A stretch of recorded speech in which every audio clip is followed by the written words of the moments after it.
A new year and a new beginning. Big Les is back again, 2013. Check this out. I'm going back to what TD Jakes said last year. He said that rap music destroyed the black community. Hip hop just destroyed the world as we know it now. And last August I talked about his windbag ass. Well, I'm saying something this year again, and it's not just TD Jakes. It's not hip hop that destroyed the black community and everything that we know it. It's the almighty dollar. It's what people do for a little bit of money. You know, here's the thing that I want everybody to understand. If you're making thousands, the people who put you out there are making millions. If you're making millions, the people who put you out there are making billions. You look at these sports, these athletes in baseball, basketball, whatever, $109 million, $120 million over a 6-year period. That ain't nothing. That's nothing compared to the billions of dollars that they make. You know, so these rappers, if they were so filthy rich, why they keep coming out with albums? And then it's garbage what they coming out with. If you're an artist and you're just doing it for the art, I could see that. But I ain't got no problems. Lil Wayne shit and that 2 Chainz shit. Oh god. And that fucking Drake shit started from the bottom. Oh god. You're already rich. You're already paid. Why are you doing this? You know, back in the days, hip hop, everybody was getting paid, but they managed to put in some kind of a message or something. You know, I've heard responses from people overseas saying the same thing, that they're disappointed in rap music in America because it's all set on just one thing, and everybody is doing it just to make money. And here's a response to TD Jakes saying that hip hop was never positive. First of all, hip hop was created, the culture was created to stop violence in inner city youth and have a community gathering and an understanding of artistic value. That's what it started off at. That's the reason I navigated to it myself when I was a kid, because it was a positive thing in the neighborhood. And you know, everybody can't be a sports star. You know, everybody can't sing in the church choir. So when hip hop came along, it gave us something, you know, something that those of us who didn't have those skills to get into. And along the way, I could say from 1978 until like 1993, the rappers had messages in their songs, and they made $1 or $2 and hosted a pretty good show. Here's a few songs that TD Jakes said that didn't exist. 13 and Good, KRS-One. One Love, Houdini. Growing Up, Houdini. Wake Up, Run DMC. It's Like That, Run DMC. You're Blind, Run DMC. It's Not Funny, Run DMC. All that took place between 1980 and 1985, except 13 and Good came out. Push the Button, Reaganomics. These two were dance tracks, and they was talking about Reaganomics, trickle-down theory, voodoo economics is what George Bush called it. Push the Button was talking about the atomic warfare. Cappuccino from MC Lyte, Brenda's Baby from Tupac, Can't Trust It from Public Enemy, Lethal Weapon from Ice-T, I'm Your Pusher from Ice-T, not talking about drugs, but talking about records. The Days of Old from Paris, The Devil Made Me Do It from Paris. Casualties of War from Eric B. and Rakim. Fuck a War from the Ghetto Boys. Do the Right Thing from Redhead Kingpin. Sign of the Times from Grandmaster Flash and the Furious Five and Melly Mel. The Message, Grandmaster Flash, the Five and Mel. Dope Man from NWA. Stop the Violence from the East Coast All Stars. Express Yourself from NWA. Young, Gifted, and Black from Big Daddy Kane. Self-Destruction, East Coast All Stars. What People Do for Money, Divine Sounds.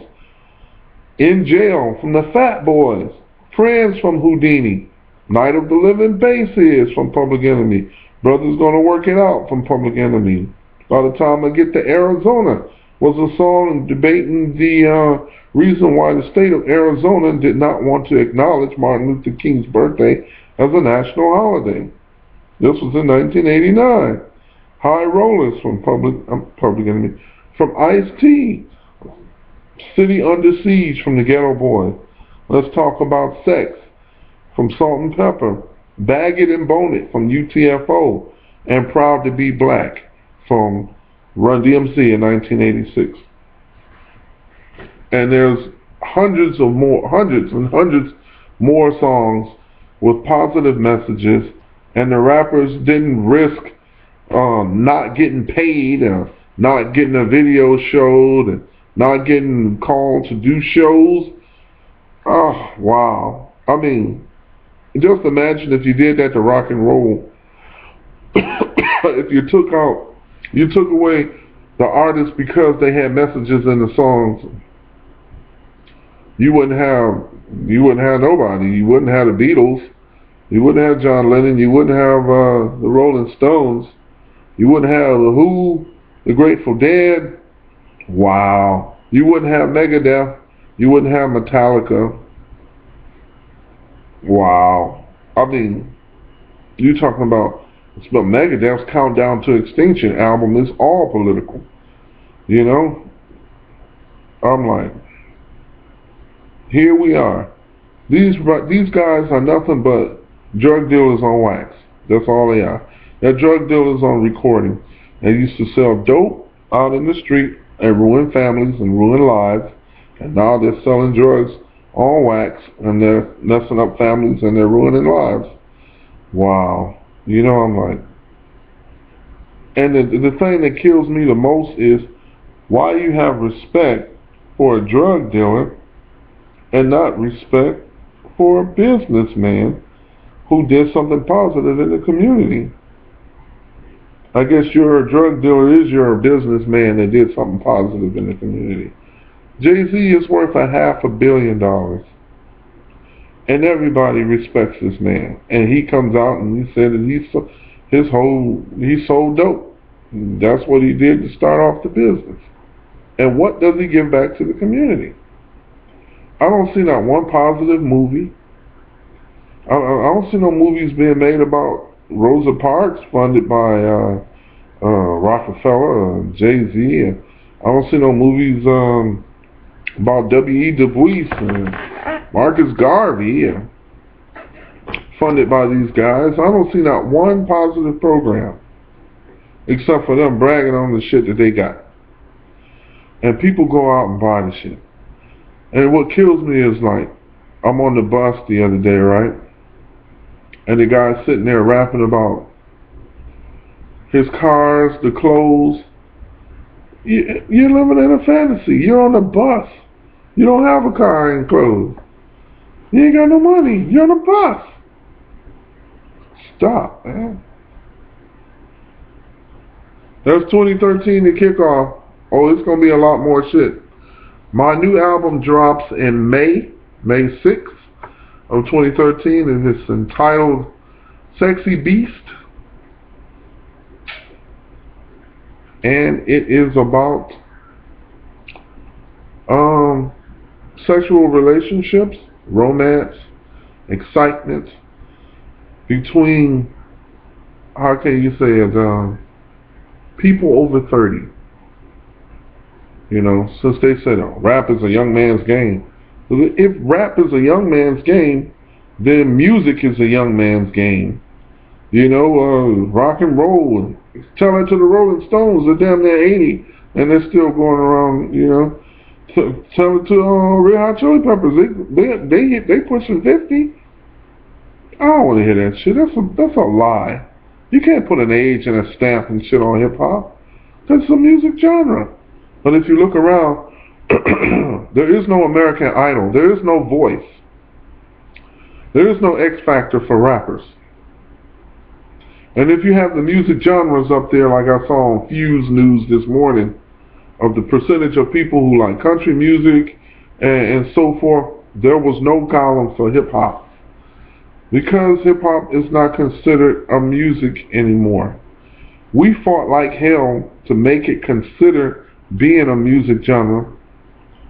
And with the garbage that's out and being pushed right now, you just take it down to anybody can do it. Anybody can come and say E, me, fo, fi, fum, ho hum, drum, kitty, kitty, boom, boom, shaky, shaky, woo, woo, woo, gaga, blah, blah, blah. Even, you can go so far as it's not even a joke because Soulja Boy's song is Get Out My Face, yeah, yeah, yeah, yeah.